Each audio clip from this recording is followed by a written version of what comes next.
Welcome to the Wiltshire-Somerset border. This is event 5 of the PGA EuroPro Tour season. It's the Bendac Championship from Camberwell Park.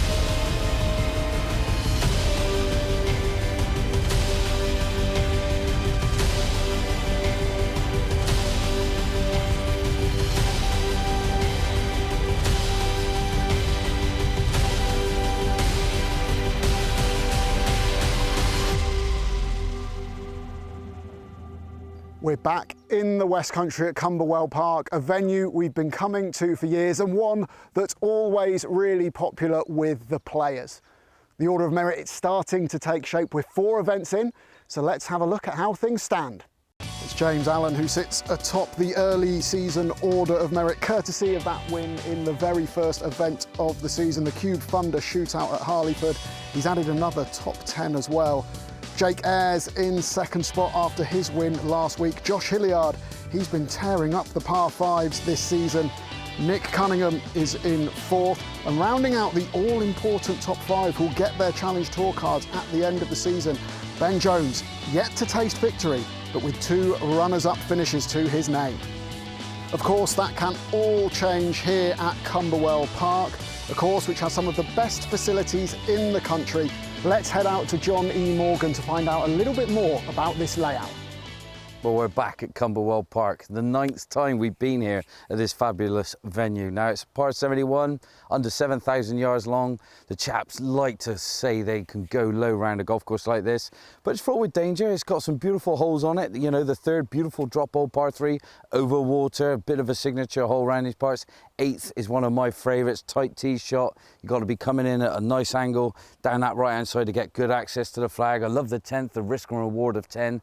Beautiful hole set in the trees. You've got to kind of get it up that left-hand side and filter it in to get it on the green. And then, you know, you come around and you've got the par 5s, back-to-back par 5s, 11 and 12, kind of like that vibe. You know, 16, my goodness, beautiful hole. Look at this, par 3 drop hole, downhill, water wrapping itself around. That's going to cause a lot of havoc. Then you come to 17, just when it so happens I'm on, and this is kind of get driver out, send it up that right-hand side. Don't be down that left. The bunkers come into play.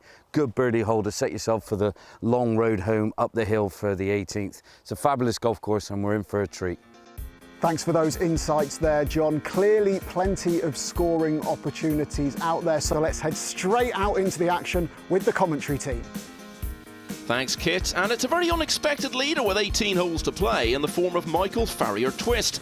Never better than tied 18th on the EuroPro. 68 and 65 sees him out in front on 9 under par, 1 ahead of Maxwell Martin and Bailey Gill, with Ryan Brooks 2 back. Delighted to have your company and that of Simon Dyson and Gary Ellis for this final round, where Scotland's Jeff Wright is making big strides, an eagle at the 12th, helping him to be 7 under for the day, and now all the way up into a tie for the lead as he arrives at the 16th. Yes, Michael, he's certainly on fire today. His first season was last season on the EuroPro, but that one's not so good. Ripples there on the water.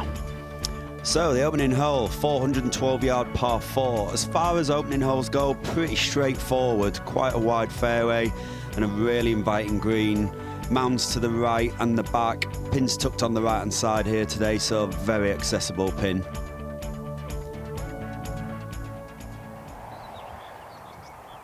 And here is our leader, playing the first, Michael Farrier-Twist. He's been playing EuroPro events on and off for about 7 or 8 years now and hasn't made a great impact. Hasn't made a cut yet this season, coming into this week in fact.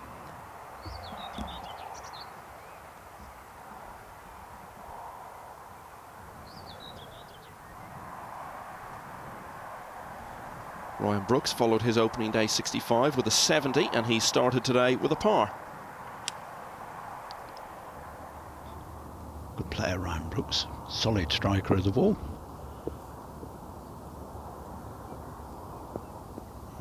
It's well worked into that back corner there. Good shot.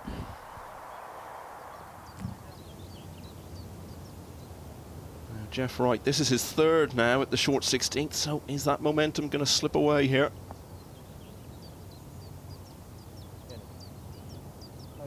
So nearly there, wasn't it, Michael? That was a good effort to try and save his par. Well, it'll be a shot gone. You could tell all he was thinking about there wasn't up and down. He wanted that in the hole, didn't he? 66 and 68 for Bailey Gill.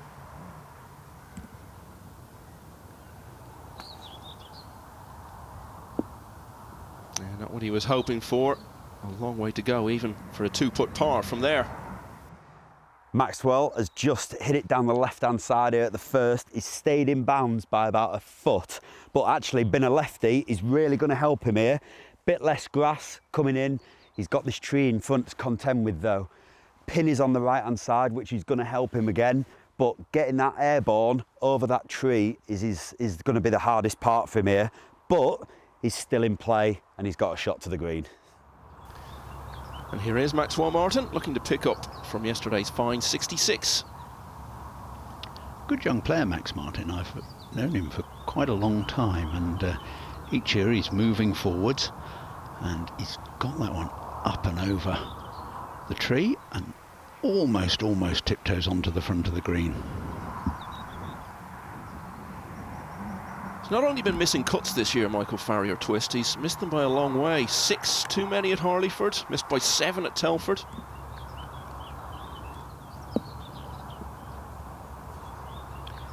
It's funny how form is, isn't it, Simon? You know, there he is, he's not made a cut, and suddenly up the top of the tree, and that's another great shot.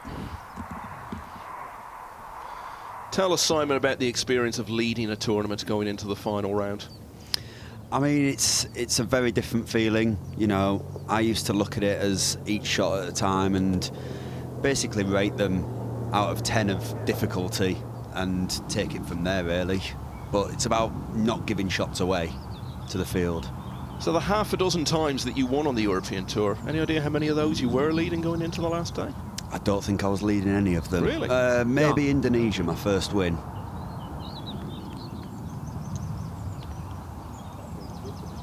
Max Martin popped it up, giving him a chance of holding out. It's interesting, my dad won 20 odd times on what was the European Tour, and he won 10 from leading and 10 from not being in the lead. He never really bothered him. And that's a great putt right across the green there. Woof.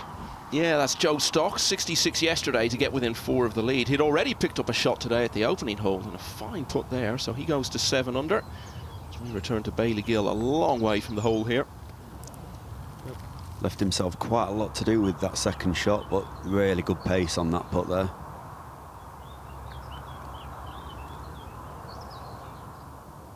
Let's go back to Ryan Brooks now. And he's been consistent so far this season. But Gary, the way the prize money and points are set up on this tour, if you want to make that top 5, you've got to win. You're not going to get there with just a load of high finishes, realistically. No, I think that's absolutely true.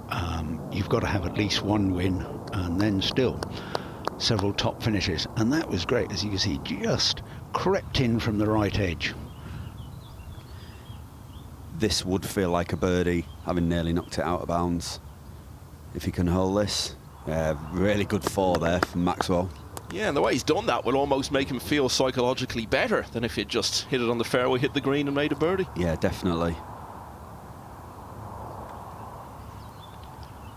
Bailey Gill, just inside the right edge. This needs to be firm. Very good.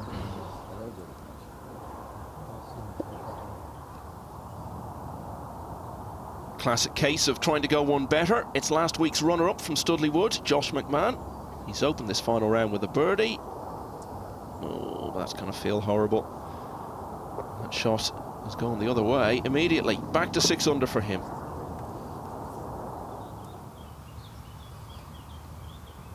Well, this is some way to start, isn't it, when you're leading a tournament? Unfamiliar circumstances. Certainly going to be an opening birdie for Michael Farrier Twist.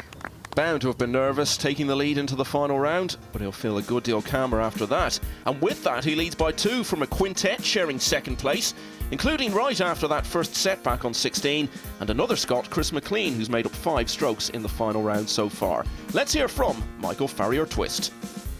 You've only made 2 bogeys in 2 days. What do you put that down to? What part of your game has kind of stood out? Probably my putting. I've kept the ball in play, which is the main thing. You hit a lot of wedges in here if you hit the fairways, so I've wedged it in reasonably close and then hold some good putts. So hold a few good par putts, a few good up and downs, and that's kept me going really. You know, are you one of these people that likes to get a few events behind them and build that momentum? I don't know really. If I was sitting a year ago today, I had no plans to play EuroPro this year. Started my PGA from having a young family, so I thought I'd do some bits so I can stay at home and be around them as they grow up. Then won the Coca-Cola Assistants Championship, which got me a card to play out here. So I thought I might as well play a few events and see what happens and take it from there. Yeah, you beat my old fellow European Tour player Kenny Berry in that, didn't you? How did that feel? It was a massive confidence boost. 5 behind going into the last round. I think I was still 4 behind with 8 to play and had a really good finish. And then beat him in a playoff. And yeah, he said some really nice words to me, which meant a lot. And so that was really good. Fellow lefties, we've had James Allen, Josh Hilliard win so far. Yeah. Are you going to be the third? Hopefully. And it's been a dream start to the final round for Michael Farrier-Twist, chasing a breakthrough win at Camberwell Park.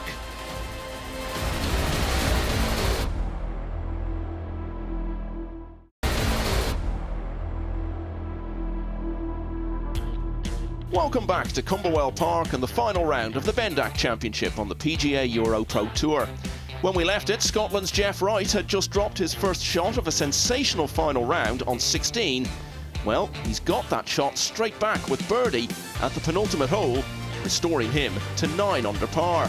And that now means he's in a tie for the lead, because Michael Farrier-Twist has followed his opening birdie by taking 5 for bogey at the second. Rachel Drummond has gone out for a word with him.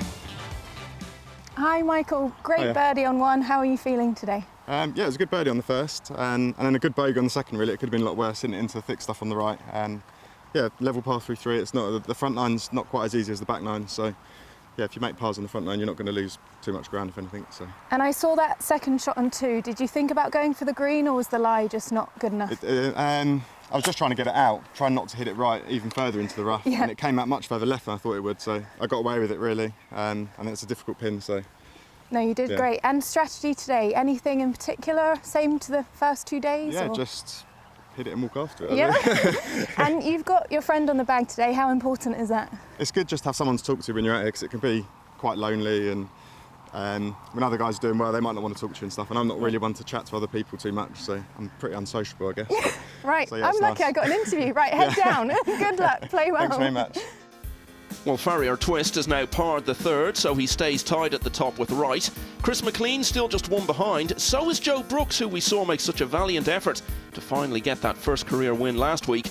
And Mikkel Antonsen from the steadily growing golfing power of Norway is going nicely among the 6-unders. So we saw that great bounce back birdie on 17. Second shot into 18 from the right side of the fairway. Very accessible pin this. I think he'll be taking this on, looking to get the birdie and get to -10. He's done well. Downhill, left to right, putt left there. He's got a really good chance. Now a look at the 5th. 362 yards, par 4, slightly downhill, little turn to the right, fairway narrows in, this bunker that we're just passing is in play, and one of the big dangers is not to stray too far to the right, because these lollipop type trees really get in the way. Ryan Brooks, presumably with fond memories of this venue, because it was here that he played his first EuroPro event 5 years ago. Played all 3 rounds as well.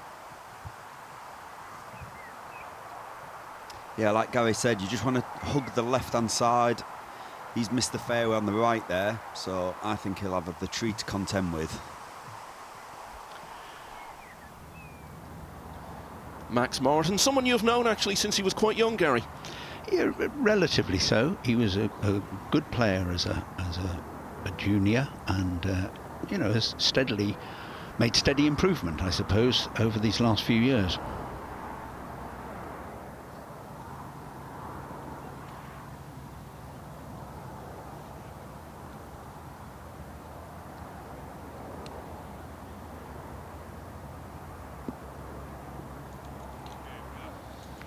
Nothing wrong with the shots he's hitting from that sort of range today. We saw a great one at the first and a nice one there from Farrier Twist on 4.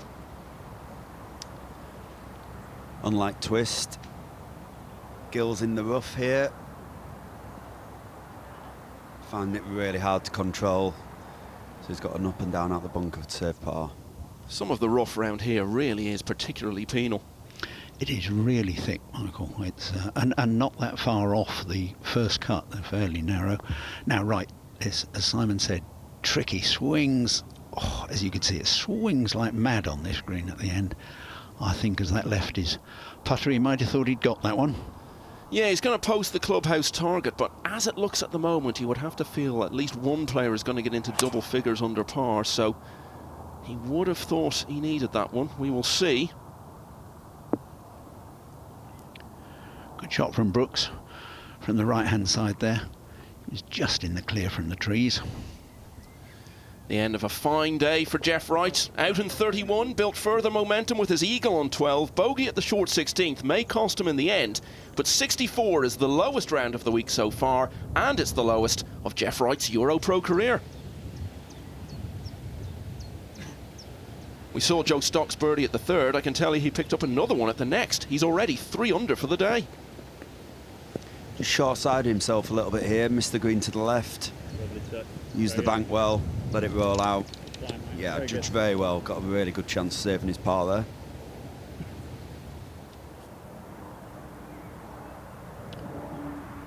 Now back to where we left Bailey Gill.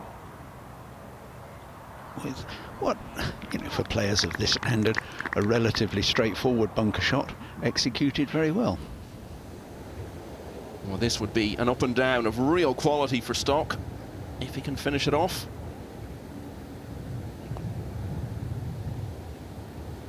That's a shame. Just puts like that, just keep your round going.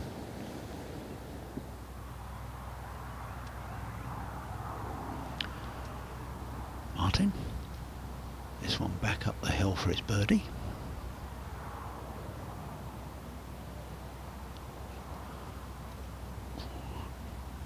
Frustrating, always frustrating to leave it right in the front of the hole. Yeah, big day for him. The first time he's really been up there in this, his first year on this circuit. Really good opportunity here for Ryan Brooks into a really tight right pin here on 5 today. Looked like it broke a little bit more than he thought and a bit too pacey.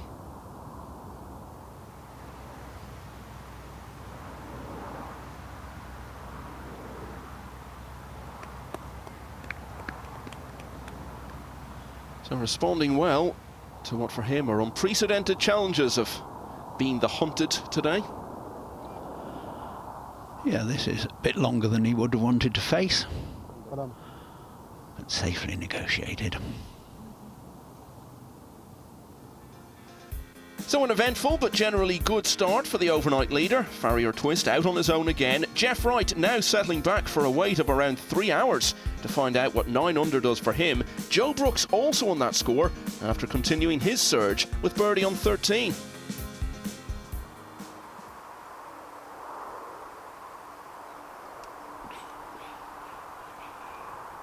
Nice view looking back at the tee on the 5th as Michael Farrier Twist launches one away. And he too just tucked up a little bit down that right hand side.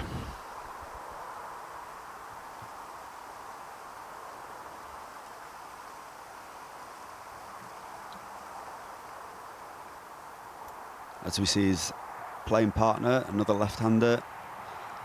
Yeah, took that tree on, got it past it, found the fairway.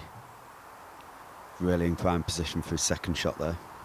Final group all left-handers. Is that a world first in golf? I can never remember seeing that before. Certainly not with a 3 going out in the final group and all of them playing that way. I don't think I've ever seen it before anywhere, if I'm honest. No, certainly a novelty for me. Not that long ago when equipment was harder to get, you would rarely have seen many professional events with 3 left-handers in the whole field. Yeah, true, go back 40 odd years and poor old lefties had nothing to play with.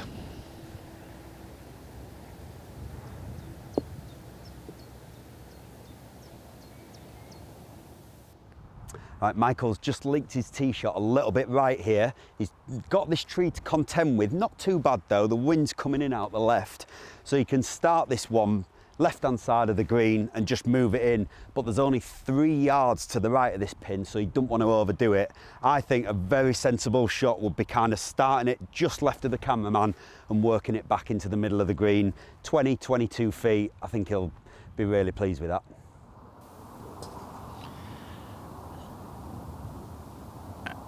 Now let's see if he can ride to the orders that Simon's given.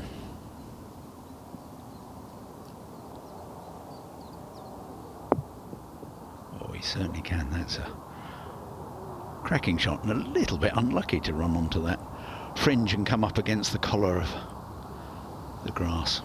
He looked pretty chilled out in that chat he was having with you, Simon, before he started out, and everything we've seen from him so far on the course continues that theme. Yeah, he looks in control, doesn't he? Looks like he's got, you know, control of everything, his nerves, temperament and his golf game. A little bit too precautious there for Max. Left himself a tricky third putt. Bailey Gill, and you can see the ball sitting a bit below his feet. Always a danger in that situation that the ball may slip away a bit to his left. Yeah, using the bank there nicely. Good shot from Bailey Gill.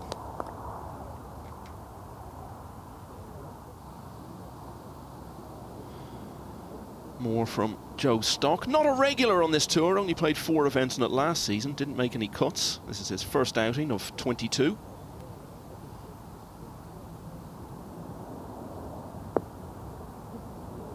Par 3s are really strong round here. I think if you make all pars, you're doing pretty well.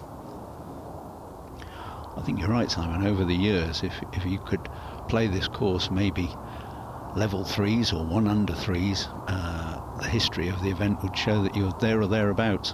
Yeah, agreed. Yeah, really well done there from Max. Good pace again. Sort of sums up his day so far. That's going to be 5 straight pars to begin.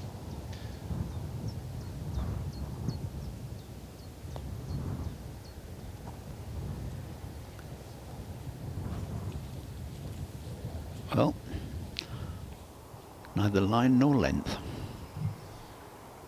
Back to the shortest hole on the course.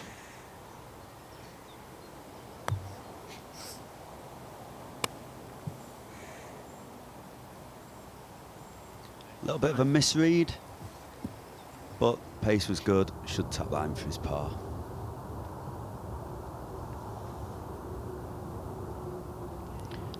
Just a whisker of movement at the end of this putt. There was, right into the bottom of the cup. Great putt. Exemplary judgment there from Gill, and it takes him up into a share of second. A little bit of spin out the rough for his second shot and quite a tentative first putt. Got this tidy up for his par 4, just out the left. Does well.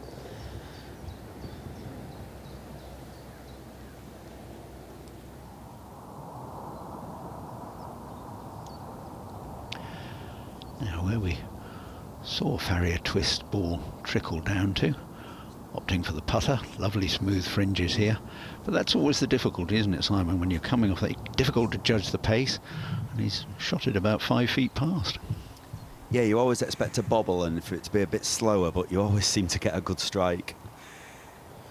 Quite a number of players up near the top who've never really done well in a EuroPro event. Joe Stock is one of them, never been higher than 21st. Set to improve on that greatly today. Yeah, it's a new experience for a lot of these guys, isn't it? But good that they're all in the mix and performing well. Farrier Twist ties up nicely there. News of Joe Brooks is just a par at 14, but he's still right in there on 9 under alongside Gill after his first birdie of the final round and the completed efforts of Jeff Wright. Now, David DaCosta is the CEO of the Bendac Group. Let's have a word with him. The reason we got involved in this particular tour and this particular club and a couple of players is that development. You know, you have to start somewhere in life. You have to be given the level of support, and we feel that we're just a very small part of supporting both the tour and the individual players. I think it's fantastic. It's a great opportunity for youngsters, people, on the first rung of the ladder looking for a professional career in golf. It's been a great day for Jeff Wright with his closing 64. Could it get even better for the Scot with a trophy? The story continues next.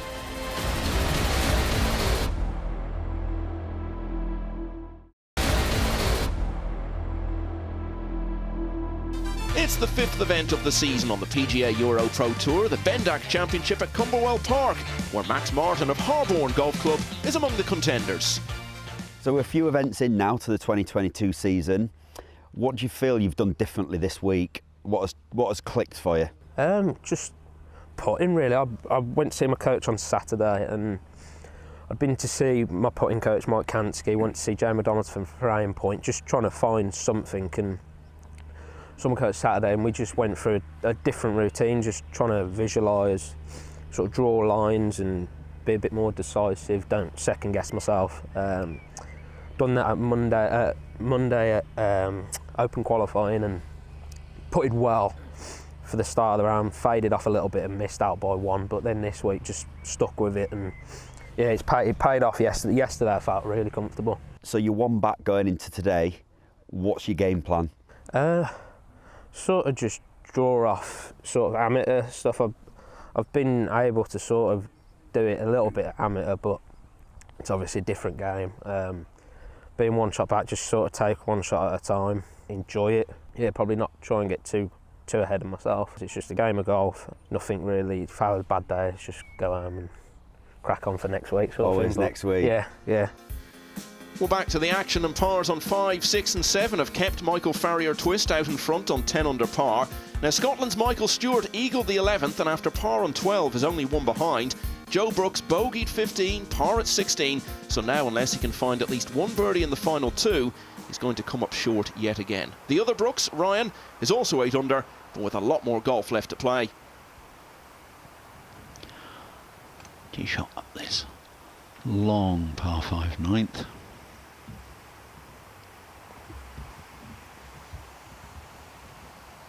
Yeah, that's very good. Nicely done. 8th hole, 409-yard par 4. It's all about the tee shot. Anything down the left-hand side or less than 300 yards, you're bringing the tree into play down the left. So if you can get your drive 300 yards, it sets up a really simple, straightforward shot into this green, 36 yards long. But the pin is tucked away in that back section where it's only 9 yards wide. You see it so often on this tour, Gary, don't we, that pretty much everyone out here has got the capacity to do something like this. We're looking at a name that's not familiar at all, and here he is leading. Pretty much everyone on this tour is capable of at least contending on any week. Oh, you're right, Michael. There's absolutely no doubt that the standard on this tour over the last 2 or 3 seasons has risen exponentially. And yeah, I mean, you know, you've perhaps got 50 players who could be up there. Now, of course, there's a direct route all the way to the PGA Tour with the recent announcements. You have a few good years, you can go from this to the most lucrative circuit in the world. Which, if you follow back, 1 or 2 of the names now doing well on tour were on this tour a couple of 3 seasons ago. Fantastic.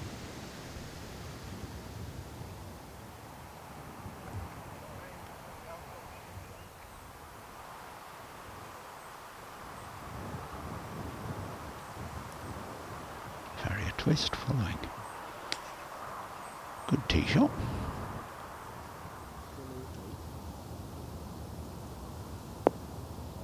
Just come far enough for the tree not to be in his way. Now Simon's going to tell us what faces Bailey Gill. Tough little second shot he's got here. Trees in the way. This is all about commitment. You know, you stand up to this shot, you get your number and you literally pick your spot. He can see the left-hand side of the green, so he's not totally blocked out by the tree. But yeah, like I said, it's all about commitment. Wind's into out the left, he'll probably just hit one middle of the green and just hold it up into that wind. So can he do just that? Most certainly he'll just take it over the corner of the tree. Good balance, nice contact. Watching it closely, but I think he likes it. Oh, it's a cracking shot.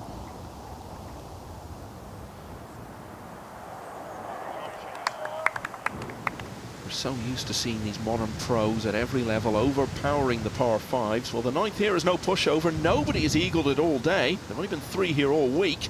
Brooks has a chance here, though. Well, he knew early on he hadn't threatened at all.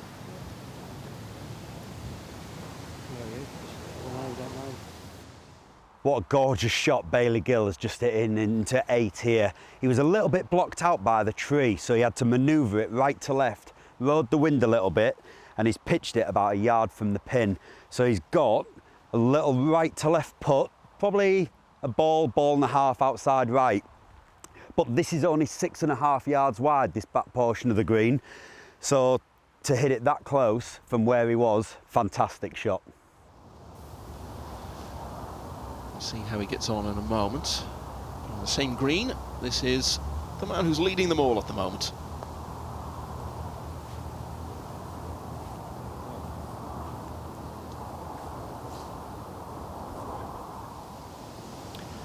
Just a little bit more uphill than it looks, that one. So now, can Gill make an insertion?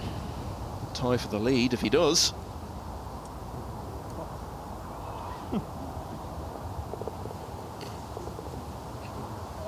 Sometimes an opportunity is so good you almost try too hard because you feel you have to take advantage of it. First look at Jacob Oakley today. Really good, talented young lad from Cheshire for birdie on 9. Converts, nice way to finish the front 9. Yeah, very nice in fact, because he'd just birdied the 8th as well, so he's out in 34 and now only 3 behind.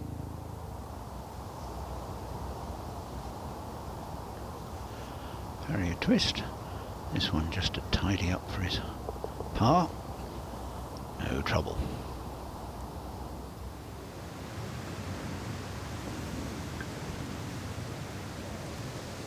Brooks trying to finish off on 9. Really scoreable part of the course this now. 9, 10, 11, 12, and he gets his birdie. Yeah, out in 33, still not dropped a shot. But only 1 off the lead, which is now shared by Farrier Twist and another Michael, Stewart. He's had a birdie at the short 13th, 6 under for the day and 10 under for the tournament.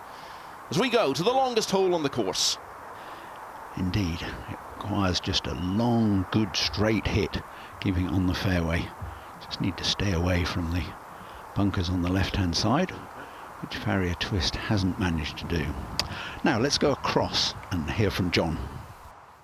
Well, you got to love it, and I'm sat down on the job describing the 10th hole. No, I'm not. I'm going to stand up, but you can see here, lovely little yardage marker, 304 yards, beautiful risk and reward par 4. And this is the start of the back 9 for the players here at Camberwell Park. And like I say, risk and reward, you've always got to have them on the golf course, and this one brings it all, really. I mean, you can see the fairway slopes from left to right, and it's all like that all the way down this hole. Plays downhill as well, so a little bit less than the yardage. Best place to aim is that lovely tree you see in the distance, just on the left edge of the green. You want to be coming in a little bit lower. You can fly it all the way, but it brings a lot of risk. You know, driver hitting it high, trying to find this green in the middle of nowhere, not easy to do it. So you want to go at that left-hand side with a nice ball flight, keep it low, run it up onto the green. There's a little bit more trouble on the right-hand side up by the green that you can't see off the tee, but all in all, a great par 4. And it's the hole that Jacob Oakley is now playing. Shown us already this year. He's a very capable player. Performed well at Telford, finished just outside the top 10. It's the only cut he's made so far, though.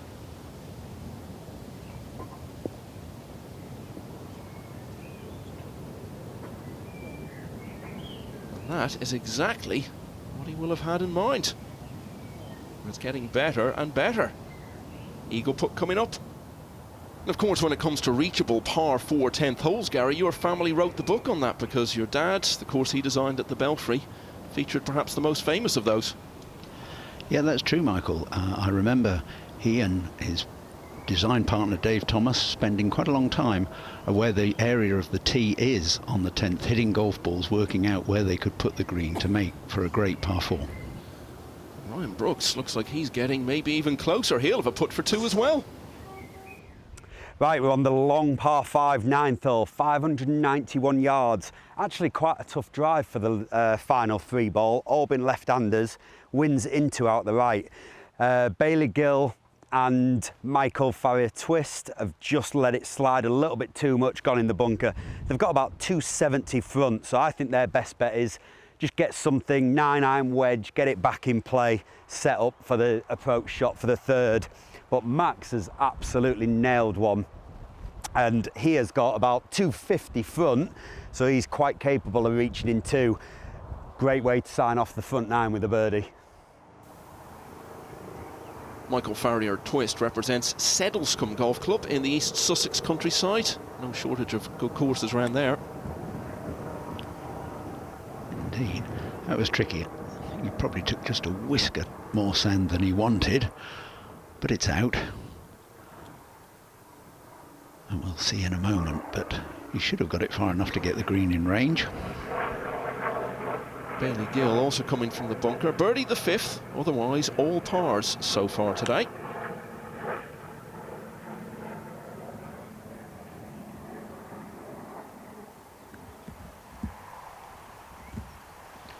Max Martin's been very solid as well, and that's fine for now, but we're getting to the part of the course now where you've got to make hay, Gary. Absolutely. These next few holes are absolutely crucial, and Max has got great contact on that. Has he? Oh my goodness, he's crept out just off the back of the green. That was a big hit. Right, we're on the 10th, start of the back nine. Ryan Brooks needs to make something happen, one behind the leader, and hasn't he just? This is where his tee shot's finished. He's got about a 15-footer, little bit uphill off the left-hand side. That is for Eagle to take a one-shot lead. Even though we've been talking about this being reachable, and we've seen a couple of players knock it on the green here, there's only actually been one Eagle 2 on this hole all week. So can Ryan Brooks make a big stride forward here? Well, straight away he knew he hadn't. Nothing wrong with that though, it's a birdie. He moves now to the 11th, which he has already eagled this week twice.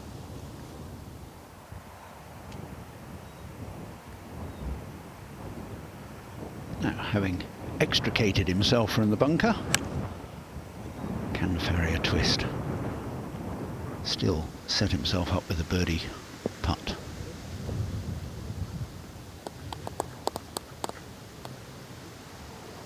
Running away, but nicely pin high, an outside chance. You know, there were so many players in so many different sports who found that COVID came at a really bad time for them because they'd just built a bit of momentum in their career, and Bailey Gill was one of those. He'd just had a win out on the MENA Tour just before everything shut down, stopped him in his tracks.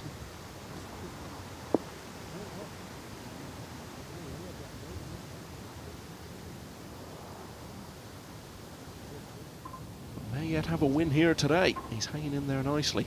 Now Jacob Oakley, another player, attempting to get Eagle 2 at the 10th.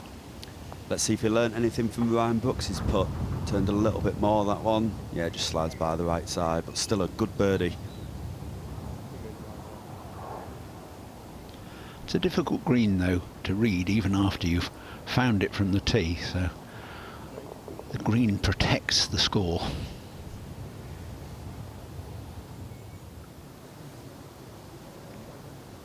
Not surprising, really, that the 9th has played the hardest of the par 5s over the first couple of rounds.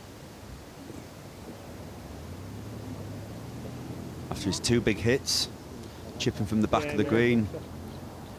Pretty good job there for Max. Eagles haven't been easy to come by on the 12th. There was only one over the first couple of rounds. And here's the Welshman James Fraser attempting to get one. Put himself in the hunt with a 65 yesterday. And if this drops, he gets to 8 under. He's right back in the hunt now.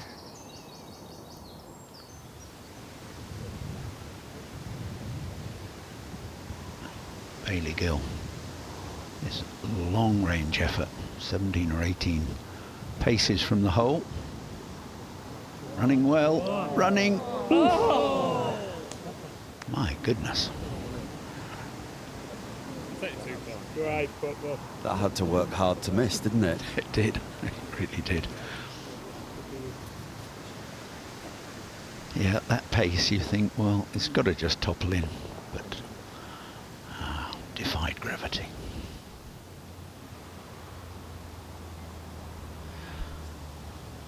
Covered a raunchy angle that gentleman had. So Michael Farrier Twist had Pretty eventful start to his round. He's been very steady since then. That's set to be 5 successive pars to close out a front 9 of 34. He's at 10 under. Never know, if he can stay there through to the finish, it might just be enough. Joe Stock, eagle chance on this 11th hole. Playing more like a par 4 today. The trouble's off the tee. You get it in play, got a really good chance. Just slides by that one. Still a good birdie. Well, funny you should say that, Simon, because the average for this hole over the first couple of rounds was significantly lower than for the 15th, which actually is a par 4. So that underlines your point. Now, Max Martin has been so patient all day, plodding along 8 straight pars, and at last a birdie to finish the front 9. He goes to 9 under. Rachel's been talking to him. Maxwell, super birdie on 9 there. How are you feeling? Yeah, pretty good. I was a bit nervous. Almost hit it out of bounds on one, so hands were a bit shaky over the 5 foot for par, but sort of battled out first 8 and then nice to finish with a birdie on 9. So yeah, no, happy with it. No, I've been watching. That was an extremely clutch putt on 1. How important is that to keep your momentum? Oh, massive, massive. I've only made 1 double. I've made a double this week, no other bogeys, and I was thinking the last thing I want to do is start with a bogey. So hold that one, and then hold a good one on 3 to sort of keep the par run going. Good one on 7 as well, and then yeah, good to get over with a birdie on 9. And now you're stepping on the gas. Yeah. Any game plan for the back 9? No, I don't think. It's the next 3 holes you could go. I think birdied 10, 11, 12 yesterday. I think by the looks of the weight, I think a lot of people are going for 10. I won't be. Yep. It's not a very nice wind for me, to be honest. So, but probably just keep my head down and come 1 back. So there's couple par 5s, couple gettable par 4s. So just keep going really. And will you be looking at those leaderboards? Yeah. I quite like to look. Yesterday, I was having a look on. I think after I'd started birdie, I thought I'll see where I am, and then through the turn I had a look as well, just to keep track of where everything's at really. Yeah. So yeah, no. Well, stick with what you're doing. No, You're doing great. you. All the best. Cheers. Thank you. Meanwhile, Michael Stewart had yet another birdie on 14, but followed it with his first drop shot of the day to now be in a tie for the lead with Brooks and Farrier Twist. 6 players covered by a single shot. Any one of them, and a few more besides, could still win this. And here is Michael Stewart. He's been a regular on this tour since 2015, but has never won on it. Really smelly pin on this 16 today, tucked really tight to the water. I think anything middle of the green, walk off with your 3, be pretty happy, which is exactly what Michael's done.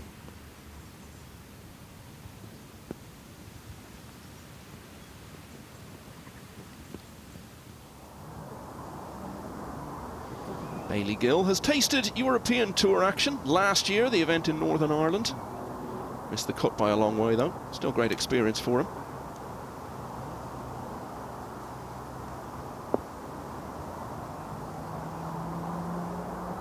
Good shot there, pin height.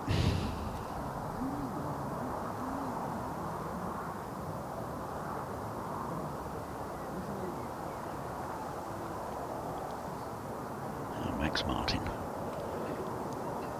What can he produce? Starts it at the middle of the green.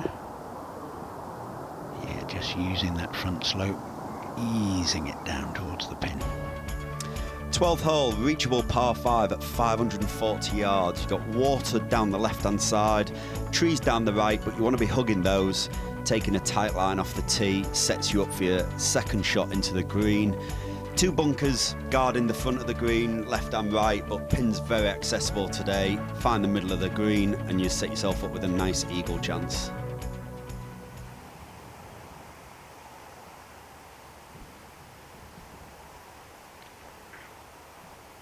Here is Ryan Brooks from the perfect place, lovely backdrop, looking straight in to this pin, but sadly unable to produce a nice straight hit. Well, let's go back a hole. Big news at the 11th. Michael Farrier Twist ran into big trouble off the tee, and he's now playing his 5th shot at the 11th. So having been so steady while carrying the lead all through this final round so far, is it unravelling there for him? Our first view today of Sam Broadhurst from the Caversham, out in 33, but has since dropped a shot at the 10th. Strong par 3 this, 13th. And that's a very strong tee shot. Lovely ball.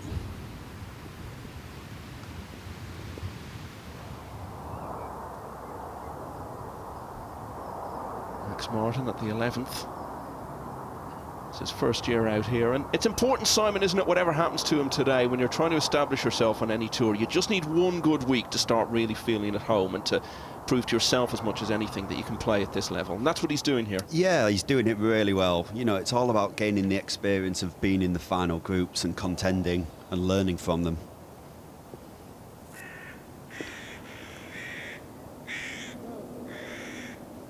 Ryan Brooks trying to use the slope, but just didn't quite throw that one far enough down the green from the sand. Back to the struggles of Farrier Twist at the 11th. He actually eagled this hole in his opening round, but he's going to go to the other extreme today.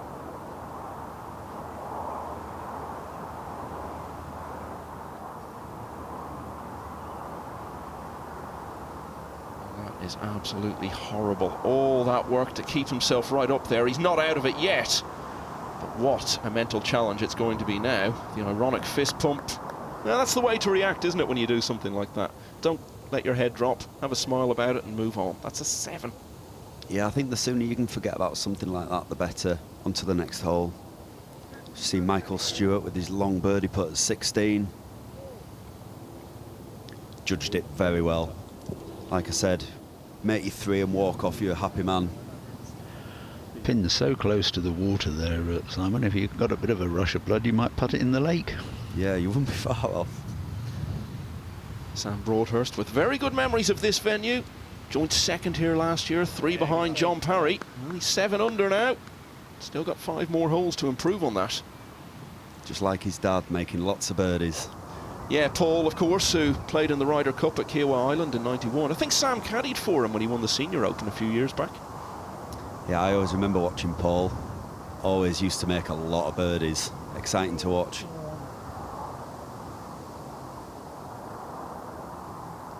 Bailey Gill there for his eagle attempt. It's a nice easy 4. And on to the 12th. He's been going along quietly, and now he's in a tie for the lead.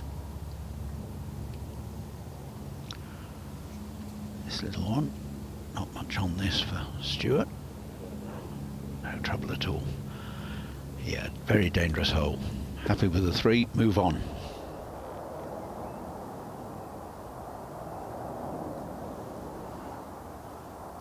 Putt for Maxwell to get to -10. Caught the right edge, but it picked it out at the bottom. Good 4.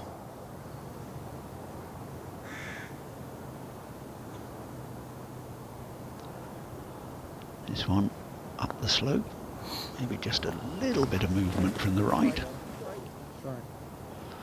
No, I thought it would come in. He did as well. And as you can see, stayed dead straight. So those last 4 players we've just seen, all on 10 under with varying numbers of holes still to negotiate. Jeff Wright not out of it, but he needs all 4 joint leaders to play the remaining holes over par. Farrier Twist suddenly with 2 shots to make up. All the contenders now well into the back 9 then, in the final round of the Bendac Championship on the PGA EuroPro Tour.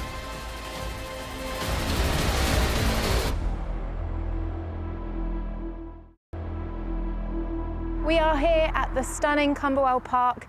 As you drive in, the first thing you will notice is this beautiful par 3 course. An excellent place for players, members and guests to hone their skills. It looks so good, I'm going to give it a go.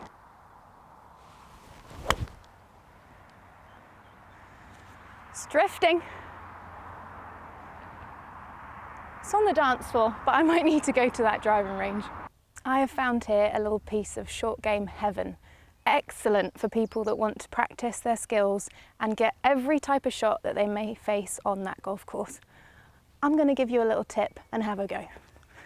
So here we have a short game shot where we are on a side slope down to the hole. What I want to see is you making sure you lean with the slope. Don't try and help the ball in the air.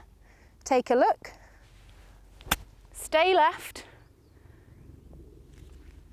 There's so many flags, at least it looks like I've hit it close. In addition to the 18-hole golf course our tournament professionals are playing this week, you will find here another 18-hole golf course in the Wiltshire Hills. There really is something here for everyone. This course in particular being more strategic. We also, rumour has it, have a 9-hole golf course being developed as we speak, but more on that later. This is where we left it then. Jeff Wright, who finished a couple of hours ago now, still in there on his 9 under par total. Michael Stewart, the man of the moment though, and in a 4-way tie for the lead. Still a case to be made for the chances of at least 10 or 11 players here. So 10 under the leading score at the moment. You would have to feel with so many players on that mark, Simon, that somebody's going to get lower than that. Yeah, you would do really. There's a lot of chances coming in. There's a couple of tough holes as well, but you know, like you say, you'd think somebody would break the 10 barrier. Could it be Max Martin?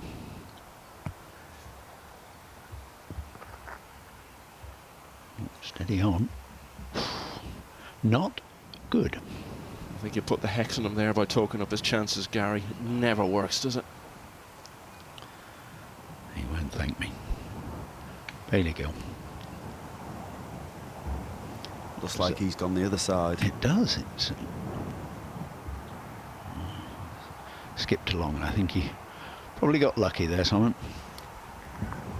Maybe watched Max's too much and overcompensated. Michael Stewart, after a really good tee shot, driven it within 30 yards of the green on 17. Pretty straightforward chip up the green. Just left it a little shy, but he's still got an outside chance for his birdie. There it is, and amongst the thistles. Oh, at least it's not in the penalty area, and you can stand. Literally damage limitation there, isn't it? Yeah, Get it back in play. Didn't quite make the fairway, but did a good job of that. There's Gill. We thought he'd gotten the clear, but he is completely stymied by the tree. Can he keep it down? A lot of rattling and crashing about there. That could have gone anywhere. Come to another par 3, and it's the 13th. Could be unlucky for some, pardon the pun. But yeah, 205 yards, beautiful par 3. Bunkers shy, trouble over the back if it comes in a bit too hot. This green kind of sits at this kind of angle, quite shallow. You've got to hit your number. Suits a nice little left to righter coming into that. So take it up the path to get towards this right green and just filter it off of that. You get kind of foxo by this wind. I mean, we're stuck in the trees for the tee shot. Can't really feel the breeze, but I can tell you, straight down breeze. And yes, you can see it. I've got an 8-iron from 205 yards. This is how much breeze is up there. And I'm feeling pretty pumped. Come on then, this is for you. Pin's in a hard position today. Got to give it everything.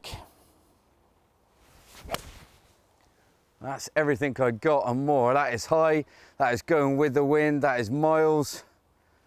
Yeah, and that is in the heart of the green, about 30 feet out. I'll take it. It's a great par 3, this. Yeah, and it's a great hole to test your nerve and temperament when you're coming down the stretch, chasing your first win. So much at stake in your career. Really is. Strong par 3. Let's see if Ryan can do exactly what John did and find the heart of the green. Oh, he does even better than that. It's a fantastic shot. Now, we heard the sounds that are so familiar to weekend golfers of the ball clattering around in the trees after Bailey Gill hit his second at the 12th. They're trying to find it. If it's in there, it's going to take some doing, and this could be the undoing of his hopes. Michael Stewart, massive moment to take the lead on his own, going up 18, but he won't. He'll stay in a tie at 10 under. That was a massive opportunity for him. Yeah, you've got to take those chances, Michael, I think, if you're going to win. Maxwell with his 3rd shot on the 12th here after his recovery out of the penalty area. Hitting straight up the green, not much to contend with here. Probably came out a little soft on him, but it's releasing nicely up the green. Chance of a 4.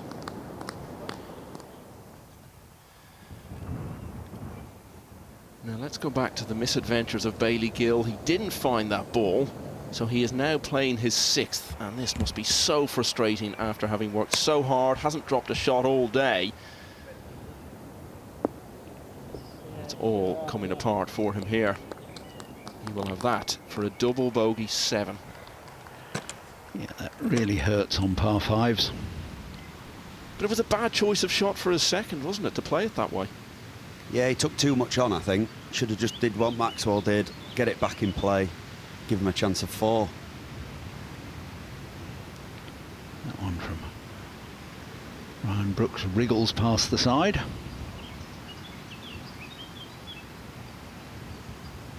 For now, nobody can get beyond that mark of 10 under. Well, after his unfortunate double at the last on the very scoreable 11th, Farrier Twist has reached the 12th, long par 5, but he's on the green in 2. But that is what is left in front of him. He's got about 110 feet for his eagle. I'm sure he will gladly take 2 putts, try and eradicate one of those shots that he dropped on the last. Well, this would be the bounce back of the decade if he could go double bogey eagle, but realistically he's thinking 2 putts from here for birdie, which will be a good effort from this distance, Gary. Certainly would. I wonder whether psychologically you feel better thinking it's 100 feet or 33 yards. Sorry, it just shows the nonsense of my mind. There's a whole podcast somewhere to be made out of that. Interesting thought, though. So Maxwell Martin, another player attempting to break out of the tie for the lead and get to 11 under.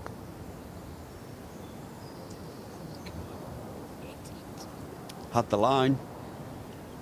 Certainly did. Nobody wants to really take the bull by the horns, though, here.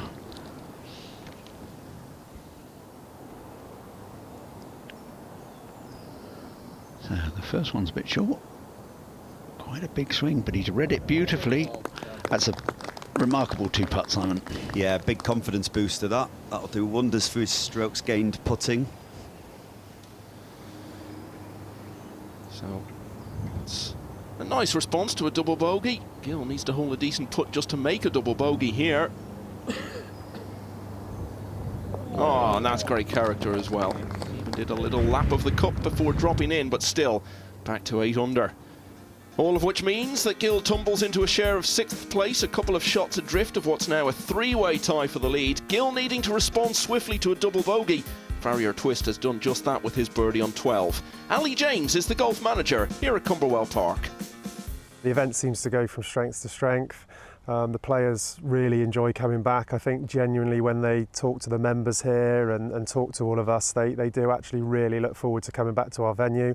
I know the organisers of the tour and everyone also looks forward to coming back, so it's just a real buzz about the week, and it just puts a great atmosphere around the club all week. You've got some unbelievable facilities here already, but you're actually building a new 9. Can you tell us a little bit about that? Actually, we've decided to look at building another 18-hole golf course instead of making that par 3 course 18 holes. So we've started construction on the first 9 of it. We're hoping to get that open for next August. It's going to be slightly different to a full golf course, more playable for the higher handicappers who enjoy, let's face it, who doesn't enjoy making birdies and pars, and if higher handicappers can do that, it's going to give them more enjoyment. And for the lower handicappers and the more elite players, there'll be a little bit of risk reward as well. There's a few little dog legs and a stream running through the course, which enables them to try and drive the greens and have a bit of fun themselves as well. So yeah, we're really excited about that. Interesting times ahead then by the sounds of it for Camberwell Park, and equally so for Michael Stewart. He's never won out here. He was runner-up at Montrose Links 5 years ago now. Great chance to get that breakthrough moment today. Yeah, 18 hole, all about finding the fairway. He's just leaked it a bit right there, not too bad. It's a pretty flat bunker, so he'll be able to get a good strike and he'll be able to reach the green from there.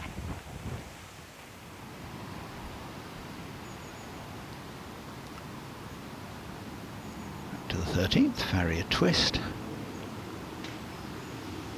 Can he settle and produce something over these last few holes to put himself back in contention?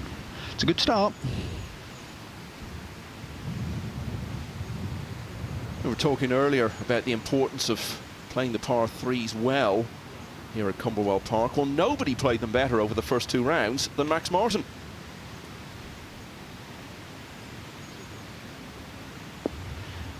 He's a good iron player, Max Martin, so you know, par 3s are quite a forte for him.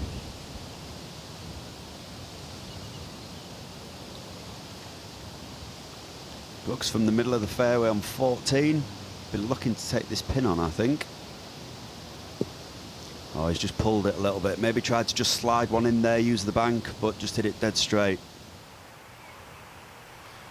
It's not come out of nowhere, this good performance from Michael Stewart. He did well earlier in the season, a few weeks back at Donington Grove, had a top 5 finish there. Bigger ambitions today, though.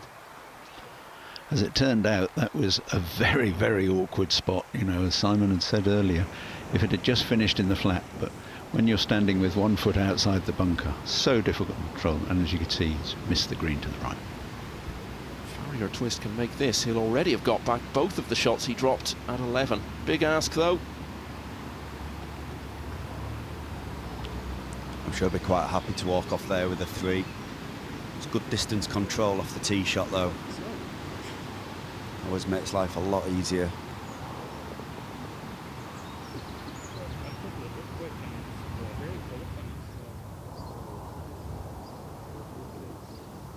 Must feel, as it looks at the moment, that he's got to get it up and down from here.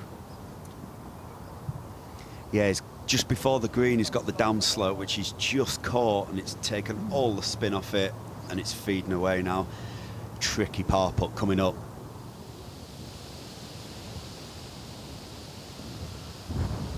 Brooks should be fairly straightforward. Just pop it onto the edge of the green and let it feed its way down. Yep, pretty good.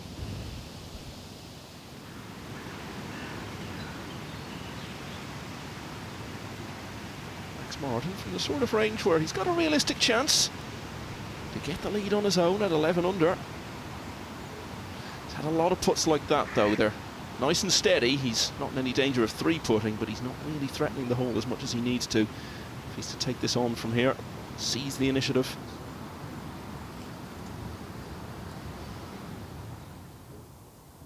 Well, at the very least, Stewart has got to make sure he doesn't do anything silly like 3-putt here. Get his 5, get in at 9 under, take his chances. It might just be enough, you never know. Yeah, you really don't want to be finishing your day with a double bogey. A lot of swing on that. Still got a bit of work to do for his bogey. Let's hope he rolls it in.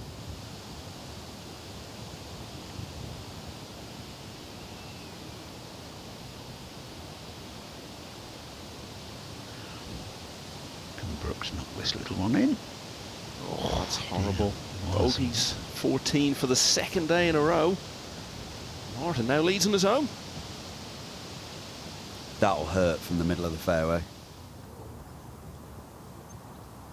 They're all feeling it, and this man will really be feeling it at the moment. Got to make this to have any chance at all of a playoff. Well done.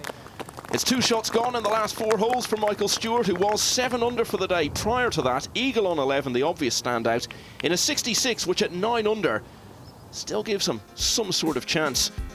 And Stewart's closing bogey means Wright can still hope for a playoff, with Brooks also dropping a shot back on 14. Martin is now in the lead on his own. Farrier Twist steadying nicely after his 7. Now time for a bit of fun on the par 3 course with Kit. Welcome to the wonderful par 3 course here at Camberwell Park. And we've got a bit of a nearest to pin challenge going on. We've got Chris Gain, our very own Rachel, and Steve Surrey. They get 10 shots each. Who's going to hit it closest? Rachel, how are you feeling? All right. Okay. That's good. Chris? Yeah, great insight. Thanks for the insight there, Rachel. Well, Rachel's full of confidence. I think she should go. Go on, Rach.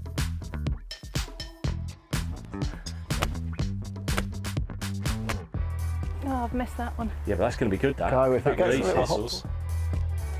Oh. Yes. Oh, that's a nice little marker. Rachel, it's Oh, left. Chris Gain, 2nd on the tee. A bit.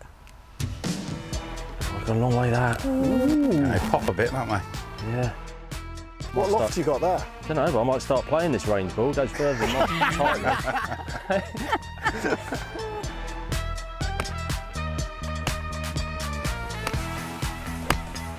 And that's got to be water, that, isn't it? Might hit the brick. Oh, it's over though. Carried as well. That's not bad. Oh, I think Rachel's still in pole position. 3 on the green. 5, is it?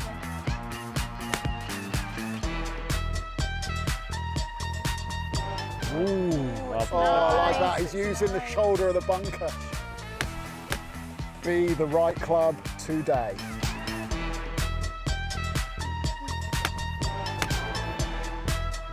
all of those swings, it could be the same one over and over again. That could be in. That could be in. Oh, get that. Oh. We're changing it up for the second 5 balls, and I'm really ramping up the difficulty. They've all got 7 irons. May the best golfer win. What are you boys planning on doing? I don't know, you were the one who suggested this. This is true. I'm going to probably use a tee peg to start. Yeah, I would not be off the deck with this one.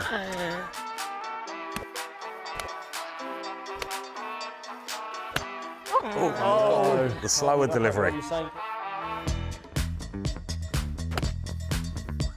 That's very nice. That could be tasty. Yeah. All right. Oh, shot that is with the 7 iron.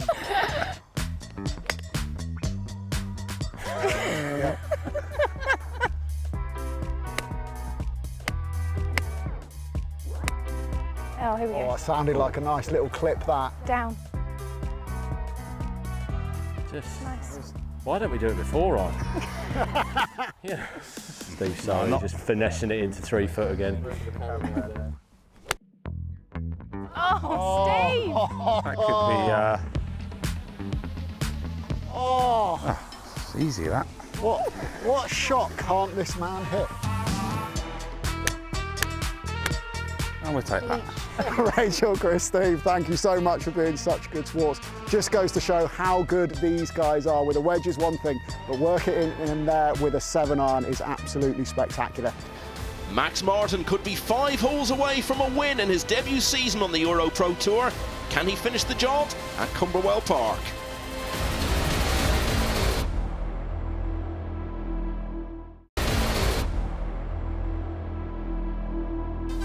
It's the PGA EuroPro Tour, where a place on next season's Challenge Tour awaits the top 5 finishers on the order of merit. Ryan Brooks has a real chance to be one of those 5. 11th hole, 2 eagles, first 2 days. What is it about the hole that you love? Because it's clearly something. Funnily enough, I played here as an amateur in 2017, and on that hole, I made an albatross. Wow. Yeah. I hit it by there's like a sheep wall. Yeah. With a tree on the corner. I hit iron off that day and hold a 5 iron, yeah. So you're playing with Jacob and Josh today. 2 good lads, 2 good players. Is that important to you on the last day? Something like that? I shared accommodation with Josh a little bit last year. There was a group of us, and Josh is a nice lad, and I've not played with Jacob, but he seems a nice kid. Yeah, well, it looks like a really interesting 3-ball, a nice 3-ball to watch.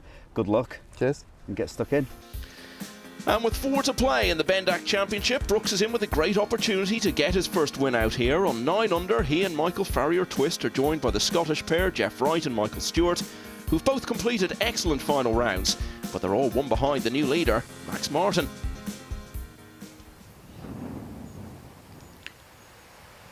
Here is Ryan Brooks on this very difficult 15th hole. Do you know, I don't think he's best pleased with that one. Right, Ryan, after a really nicely placed drive, has just let his second shot leak. He's got a really tricky bunker shot. He has to land it on the green. If he doesn't, it's going to roll back, and there's a good chance it'll roll back into the bunker. He's got 6 yards to land it in there, but it'll be a really good up and down if he can make it. You know, some of these contenders have been out here a long time, some of them only a year or 2.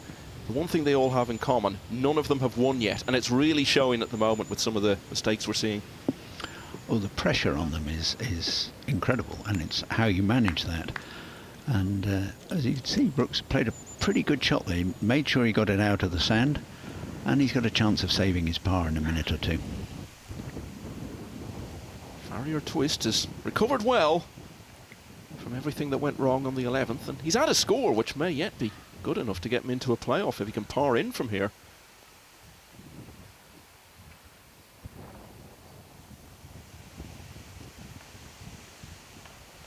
Really tough, demanding hole, this 15th. Tee shot, fairway slopes away from you. Everything seems to want to kick left. So if you can find the left side of the fairway, see Max has just kicked off that bank and it's just rolled into the rough. Mr. Par put a good deal shorter than this on the previous hole. Key moment for Brooks.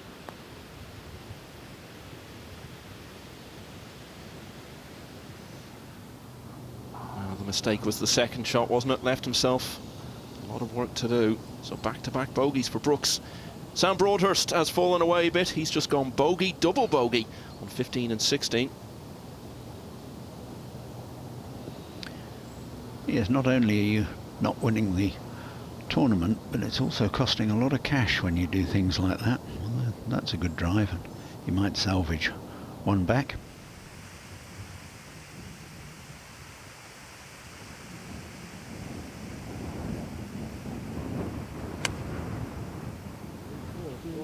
Ball a little bit above his feet there. You can see it started left, trying to draw one in. Just been in the rough. Hard to get the side spin on it.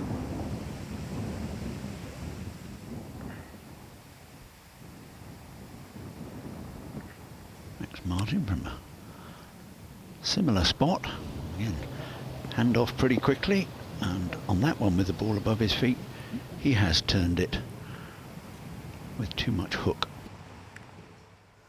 Oh, you got to love this par 3. 16 is the last of the par 3s on this golf course at Camberwell. Drop hole, beautiful, surrounded with water, comes in short, bears round the left-hand side and a little bit round the back. Pin can easily be over on that left-hand side and it's a world of trouble to try and get near it. The bear likes definitely heart of the green, keep it below if you can. Bunker there to catch your ball, makes it a little bit delicate. Anything long is a rapid putt or chip down the hill and trying to get it close, not easy. Plays about 170, a little bit downhill, less than that. Wind swirling around, not easy to judge. I'm just gonna go ahead and hit one. Can hear the bells being rung. It's all good round here. Straight at it. Hopefully it's good enough to get there. Yeah, he's on the dance floor. I'll take that. As John said, it is the last of the short holes at Camberwell Park, and coming into this final round, it was playing the hardest of them. Yeah, it comes at a great time in the round as this hole. It can be an absolute card wrecker. Just got to play it sensibly. I'm sure he'll be pretty happy with that one.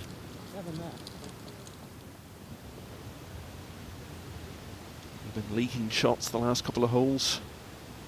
Consecutive bogeys, and both of them a bit needless, you'd have to say. Harrier twist. Plenty of green to work with. Not bad effort. So Max in a similar position to Ryan here. Like I said, not got much room to land this. If he can get a bit of height on it, which he has done. Just didn't get the spin. Just rolled off in the back fringe. Well, Brooks wasn't able to save par from there. Martin has left himself a good deal of work to do so. Sam Broadhurst again on 17. Now he'll tap that in. It's surely going to be a birdie, which will get him to 5 under, back where he started the day. Now another one of these coming just off the fringe. Will it run on smoothly?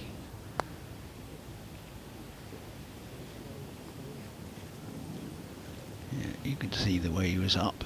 He knew he'd not got it on the right line from the get-go. Be glad to see the back of that hole. He's played it in 3 over for the week, assuming he makes that one for bogey. Realistically looking at a 2-putt here. But the odd one seems to drop now and again. Just slips by. Really good effort. Yeah, that would have been a very rare feat. Birdie 2 on the same hole in every round. Not quite to be.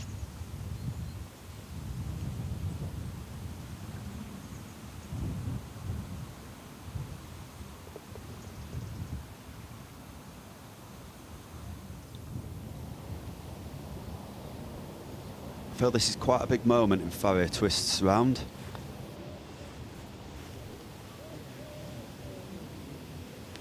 Another drop shot on the tricky 15th.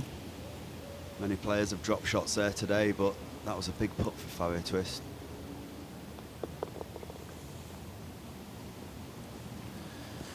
Yeah, with all these mistakes we're seeing, Wright and Stewart might be starting to feel this could all end in a playoff with just the two of them in it.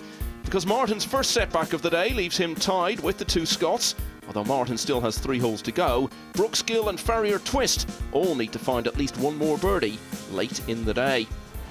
Ryan Brooks has finished in the top 6 in both of his last 2 events. Could this be the day he gets that win? The finish is next.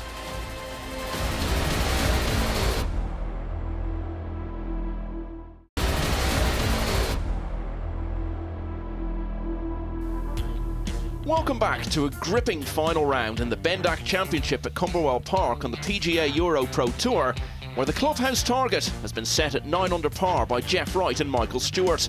Par on 16 for Max Martin keeps him in a tie for the lead with them. 2 more pars is the very least he needs. Par also on 17 for Ryan Brooks keeps him among the 8 unders, so he knows for certain he's got to birdie this final hole, which he did do in the first round.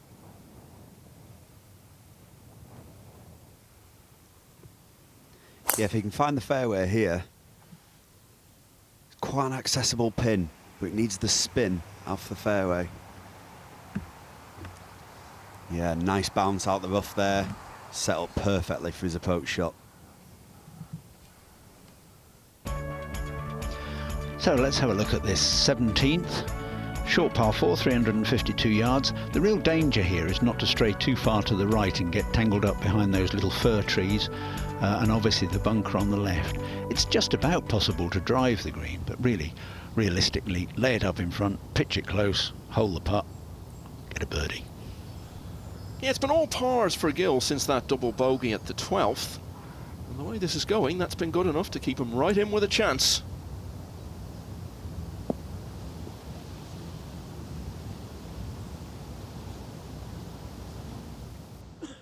Max has just pulled his tee shot a little bit down the right hand side on 17, but as you can see, he's got quite lucky here. He's got a perfect shot up to the green. Doesn't have to bring the bunker into play. So he's got 2 options here. He can either open the face and pitch it on the front edge and let it release out, or he can play a little bump and run just short of the green, use that bank to his advantage, but he's got a very makeable shot. It's a totally new situation for him. He'd only made 1 cut so far in his rookie season, and he finished down near the back of the field. So whatever happens now, he's going to take away so many positives about the way he's handled the situation. Chose to play the bump and run, but a little bit unlucky. It's just released a bit more than he wanted, but it could have been much worse. He could have been stymied right behind one of those little pine trees. 17's been good to Farrier Twist. Birdied it in both of the first 2 rounds. But he hasn't given himself the chance he would have hoped for from there to birdie it today. Brooks' second shot into 18. No other option but to birdie. He will be taking dead aim at this, looking to knock it close. Let's see how he can get on. Nice favourable bounce off the right fringe. Done really well, giving himself a great chance. Yeah, and having maybe lost his nerve a couple of times on the back 9, he's going to be so pleased with how he stood up to the challenge of such an important shot there. Farrier Twist, after really not one of his best pitches in. And yeah, he'll be disappointed. The pitch just left him really too much work when he needed something to happen. And he too will have to make 3 at the last.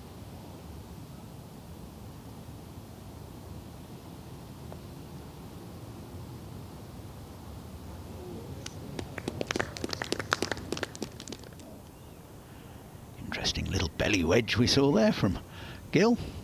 Executed well. Now, this is quite a swing on this. Keep your nerve, head steady.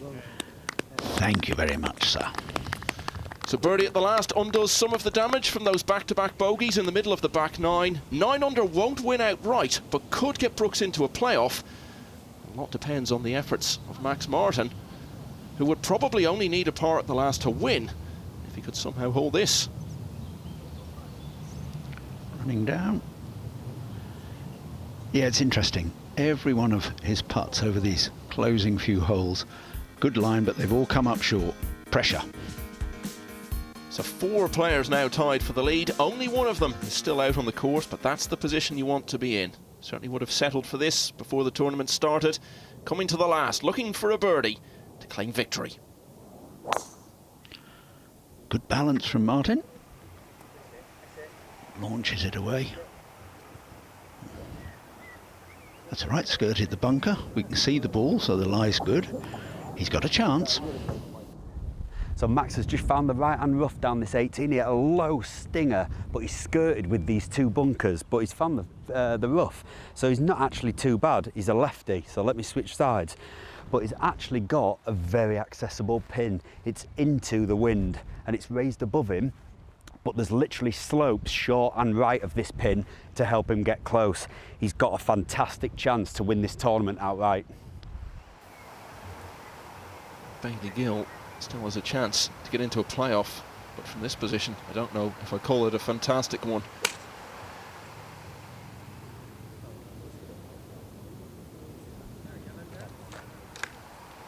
You could really see him wrap his hands over that to try and bend it, and he overdid it.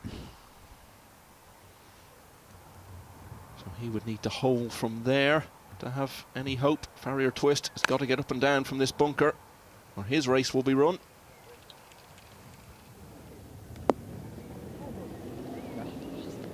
Not bad.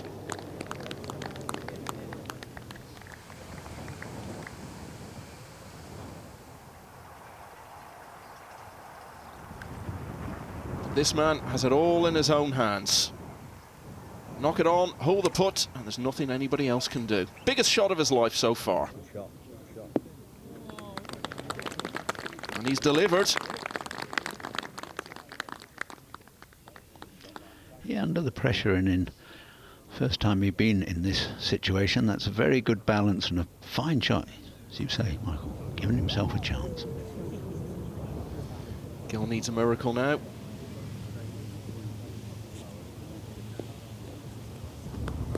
Well, it wasn't a bad effort, but it's maybe a 1 in 1,000 chance from there. And another contender is officially eliminated. So Farrier Twist, this to birdie the 18th for the first time this week and keep alive his chances of winning.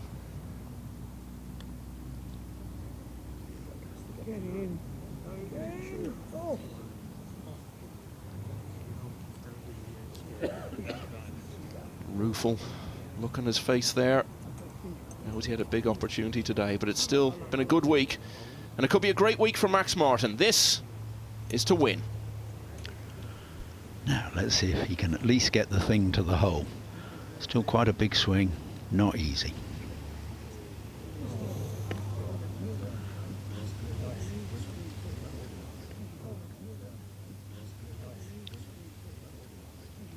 I think he hit a good putt there, Simon. I think he thought it was going to move a little bit more than it actually did. Well, he finally got things going with a couple of mid-round birdies, but couldn't build on that. Birdie at any of the last 3 would have been enough to win. 3 pars mean it's now going to be a playoff. Good solid performance there for Max though. First time in that position, should be really proud of himself.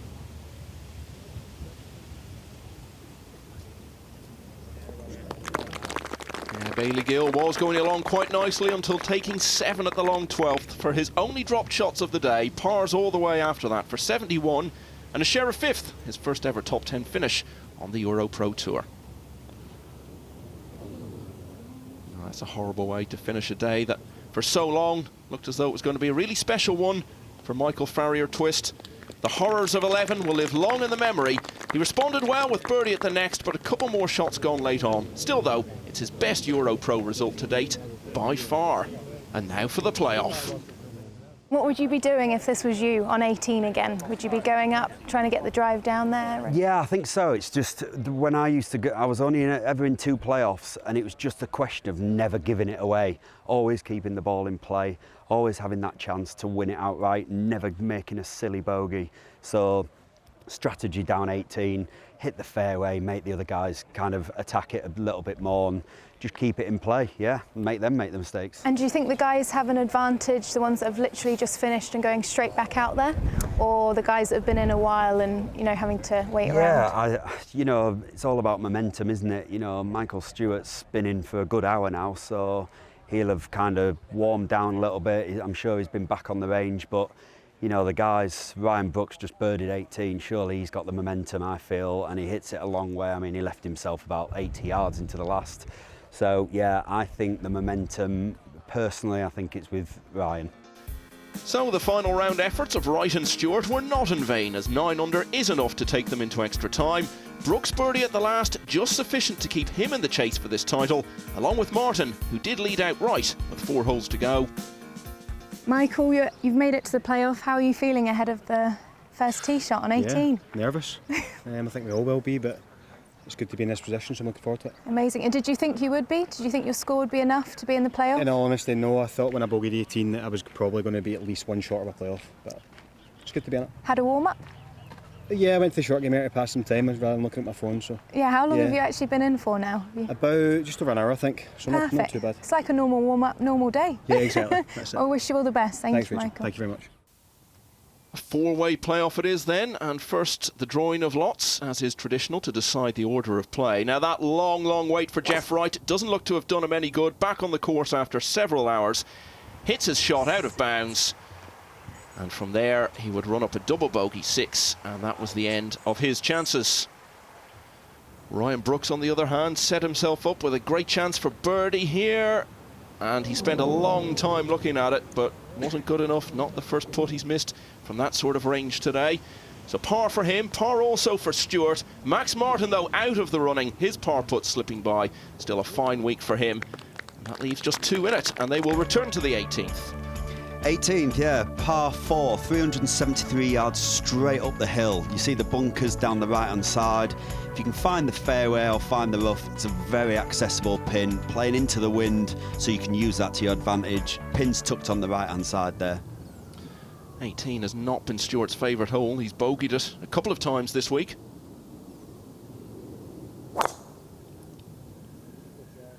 Yeah, down to pick up the tee quickly, so I think he likes it this time.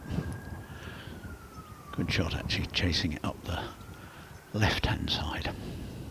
Great angle in there for his second shot. Ryan Brooks has been so consistent this season. 4th at Donington Park, closing 66 to be tied 6th at Studley Wood. Looking to take that next step. Is it down the right? Brooks urging it to carry, but no, it's plunged straight into that fairway bunker. Michael Stewart, nice balance, as you can see, favouring a low slider from left to right, which I think is what Brooks wanted also. Right, playoff hole number 2, back up 18. Ryan has driven it down the right-hand side. He's just found the right-hand bunker. Not got a bad lie, actually. There's not much too complicated about this shot. Strikes it clean, he can still attack the pin. Mike Stewart has actually hit the left side of the fairway. He has got the perfect angle in for that pin. So I would expect to see him knocking it quite close, but who knows? 3 still might not be good enough, and if it's not, we'll be heading down 10. All about just keeping a firm footing, get a good contact. Just don't want the ball. Sometimes out of fairway bunkers, the ball will spin back too much.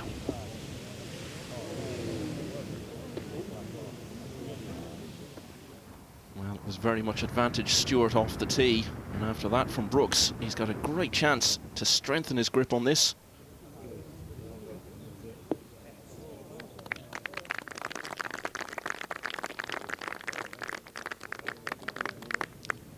Giving himself a good chance for birdie, possibly the win.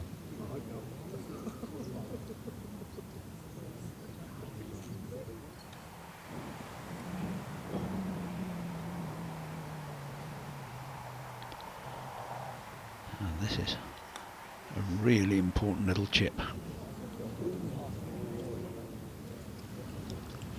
Well, he's getting nearer. Just nipped up on him a bit, didn't it? Yeah, it did. chipped up the blade. And that means Stuart has got at least one putt, maybe two, to win.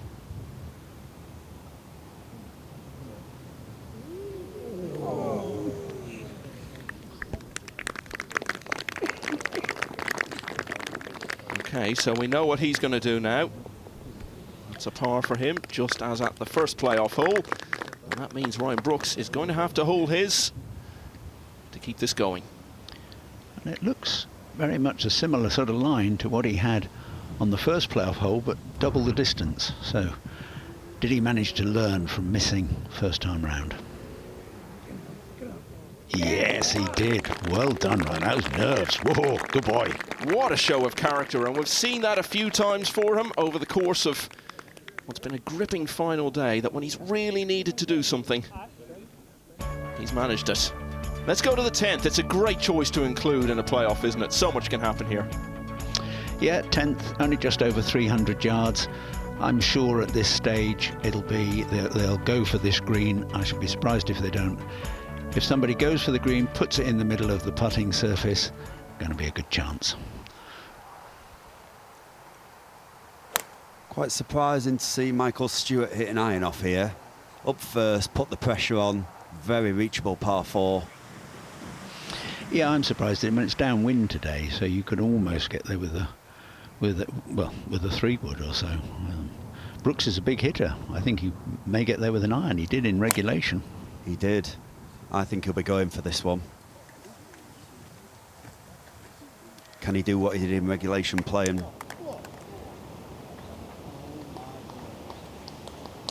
Yes, he can. Fantastic shot.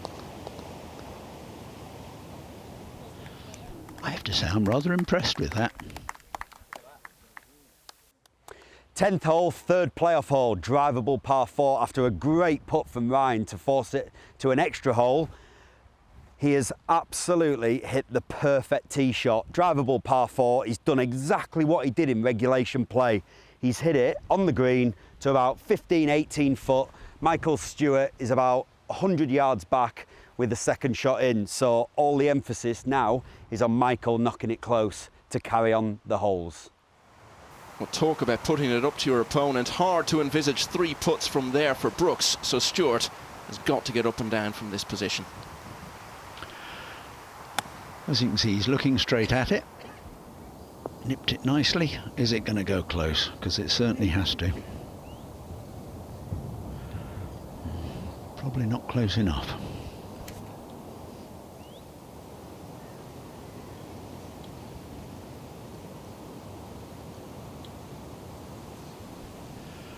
Yes, I think this really says it all, Simon. He actually didn't manage to get inside Brooks's tee shot with that pitch. Yeah, I mean, it shows how good Brooks's tee shot was, but I think he'll be kicking himself a bit for not going for the green, if I'm honest.